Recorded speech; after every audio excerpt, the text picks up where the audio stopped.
Eh, Assalamualaikum warahmatullahi wabarakatuh. Nama saya Rizky Andi Saputra Siregar. Saya pemilik dari Siar Farm Ayam Hias Medan. Dalam video ini saya akan membahas tentang vaksin. Apa itu vaksin?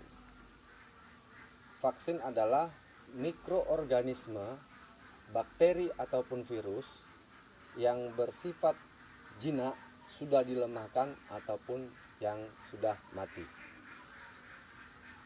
Nah, vaksin ini dibagi ke dua jenis. Ini yang pertama, vaksin aktif. Ini yang kedua, vaksin inaktif. Kita bahas satu persatu. Kita ke vaksin aktif dulu. Vaksin aktif sesuai dengan namanya. Vaksin aktif artinya vaksin ini hidup. Hanya dia sudah dilemahkan. Artinya dia tidak berbahaya. Nah, vaksinnya itu sebenarnya di sini. Di sini dia vaksin.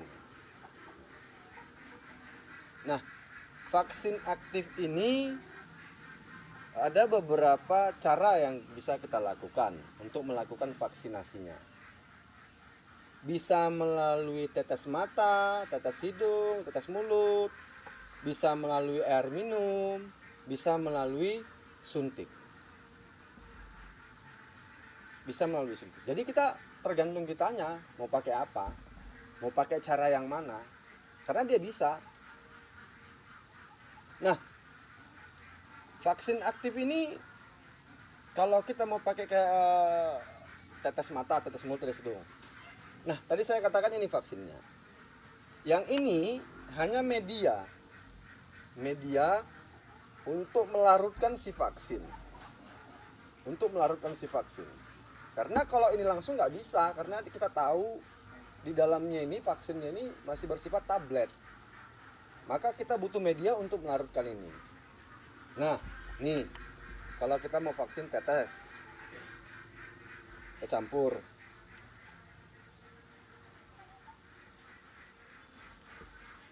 Ini tidak butuh lama-lama, dia sudah tercampur.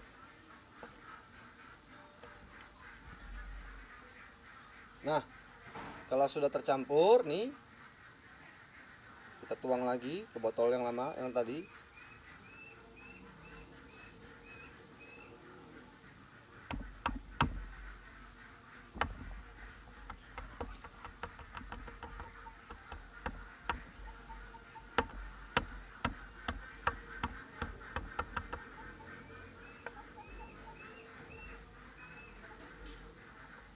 Nah, ini sudah bisa digunakan ke tetes mulut, tetes mata, tetes hidung, sudah bisa. Tapi kalau kita mau menggunakan jarum suntik, bisa kita campur kemari. Ini namanya Aquades. Aquades ini sebenarnya air mineral, air putih biasa. Hanya kalau yang sudah kita beli di toko-toko pakan ternak itu, ini sudah steril, artinya logamnya itu, kandungan logamnya sudah tidak ada. Kenapa tidak ada? Karena kalau kita pakai vaksin ini masih mengandung logam yang banyak, vaksin ini akan rusak. Dia akan dapat merusak kerja vaksin. Maka dicarilah yang steril. Nah, kita lanjut. Kalau kita mau ke jarum suntik, ya udah kita langsung campur. Tapi sebenarnya tidak usah dicampur ke yang biru tadi. Langsung aja kemari. Langsung. Nah, kita campur. Nah, kalau sudah tercampur, ini sudah kita bisa suntikan langsung ke ayamnya. Nah, inilah vaksin aktif. Vaksin aktif ini tadi dia akan hidup. Artinya ketika dia masuk ke dalam tubuh ayam, maka si vaksin tadi, si virus tadi akan cepat menyebar ke seluruh tubuh ayam. Karena dia hidup. Maka respon tubuh ayam terhadap vaksin semakin cepat. Maka dalam teorinya untuk vaksin aktif ini disarankan 2 bulan harus diulang. kira-kira dia sudah habis lah masa aktifnya gitu. Dia 2 bulan harus diulang. Dan ini vaksin aktif tidak boleh disimpan lama-lama. Ketika sudah dicampur dia nggak boleh simpan lama-lama. Hanya maksimal 2 jam. Maka dalam 2 jam dia harus habis, baik melalui tetes, air minum maupun suntik. Pertanyaannya, kalau tidak habis gimana? Ini harus dibuang. Bagusnya itu ditanam, gali lubang, dikubur, tanam. Nah, inilah vaksin aktif tadi. Dia nggak boleh lebih dari 2 jam. Nah, itu kira-kira tentang vaksin aktif. Nah, ini vaksin inaktif. Sekarang kita ke inaktif. Vaksin inaktif ini adalah vaksin yang sudah dimatikan. Dia virus, ini bakteri yang sudah mati. Tetapi dia masih mampu memberi efek kejut terhadap antibodi, sehingga antibodi itu mampu merespon. Nah, vaksin inaktif ini hanya bisa dilakukan dengan cara suntik.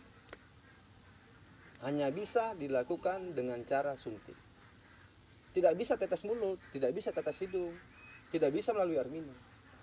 Pengaplikasiannya dia hanya melalui jarum suntik. Nah, kemudian vaksin inaktif ini, karena vaksinnya mati, ketika kita suntikan ke dalam tubuh ayam, si vaksin tadi tidak akan bereaksi. Dia akan diam di situ. Dia akan diam di tempat di mana lokasi yang kita suntik. Makanya vaksin aktif ini, ketika si ayam kita suntik, maka ayam butuh waktu untuk merespon, karena dia posisinya diam aja dia. Di mana kita suntik, dia diam aja di situ. Maka si ayam butuh waktu untuk merespon si bakteri atau virus tadi yang kita masukkan. Meresponnya dari mana? Nanti dia akan dibawa oleh darah si ayam. Itulah yang akan membawa sampai ke antibodi. Ketika dia sudah sampai di antibodi, maka antibodi akan merespon. Dia akan bekerja. Bekerja bagaimana? Dia akan berusaha menjinakkan atau mengamankan si virus yang kita masukkan tadi. Nah, itu kira-kira tentang vaksin. Kemudian yang harus dipahami, bahwasanya vaksin ini dilakukan hanya kepada ayam yang sehat. Hanya ayam yang sehat. Ayam yang sakit tidak boleh. Kenapa tidak boleh? Ketika ada ayam yang sakit, apalah itu sakitnya? Karena ayam sakit, secara otomatis antibodi si ayam yang sakit tadi bekerja di dalam. Dia bekerja, berusaha menjinakkan apa yang menyebab si ayam sakit. Dia akan berusaha menjinakkan itu. Kalau kita tambah dengan vaksin, kita suntikkan lagi vaksin, maka otomatis antibodi akan semakin berat bekerja. Belum menyembuhkan penyakit yang menjangkitnya, belum lagi kita masukkan lagi bakteri atau virus tadi lewat vaksin tadi. Makanya ayam yang divaksin itu hanya boleh ayam sehat, nggak boleh ayam sakit. Kalau ayam sakit ya diobati bukan divaksin. Vaksin ini sifatnya hanya mencegah, bukan mengobati, karena ini bukan obat. Jadi harus kita pahami bahwasanya vaksin ini adalah cara mencegah penyakit. Kalau di dalam beternak, tahulah ketika ada yang satu sakit bisa satu kandang habis. Bisa. Makanya banyak peternak itu selalu menggunakan vaksin virus. Nih, ND, AI, H5N1. Kenapa pakai virus? Karena virus ini nggak ada obatnya. Ketika ayam sudah terkena virus nggak ada obatnya. Kena ND nggak ada obatnya. Kena H5N1 nggak ada obatnya. Nah, caranya bagaimana? Lakukan vaksinasi. Kalau tidak melakukan vaksinasi, yang namanya virus, ini sifat membunuhnya massal. Satu kandang habis. itu kerja virus. Cepat, penularannya cepat. Tingkat kematiannya 100%. Itu virus. Beda dengan bakteri. Kalau bakteri, ayam yang sakit terkena bakteri obatnya masih ada. Apa obatnya? Antibiotik. Makanya orang jarang menggunakan vaksin bakteri. Saya pakai. Kenapa saya pakai? Karena beberapa setahun yang lalu itu kandang saya ini terlalu sering kena penyakit Coryza. Maka saya pilih vaksin Coryza dengan 3 bakteri untuk menangani itu. Makanya sampai dalam setahun ini belakangan ini alhamdulillah tidak ada ayam yang kena Coryza setelah saya lakukan vaksinasi dengan menggunakan vaksin Coryza. Jadi itulah teman-teman cerita tentang vaksin. Intinya vaksin itu tujuannya mencegah. Ya. Karena dalam kebiasaan kita pepatah bilang mencegah lebih baik daripada mengobati. Betul. Dalam beternak juga begitu. Mencegah itu lebih baik daripada mengobati. Saya pikir sampai di situ dulu kita berbicara tentang vaksin. Mudah-mudahan dalam video yang singkat ini bisa membantu atau bisa menambah wawasan sedikit lah buat teman-teman semua, sehingga kita memahami bahwasanya vaksin itu memang manfaatnya bagus, sangat bagus. Mungkin itu aja. Billahi taufiq wal hidayah. Assalamualaikum warahmatullahi wabarakatuh.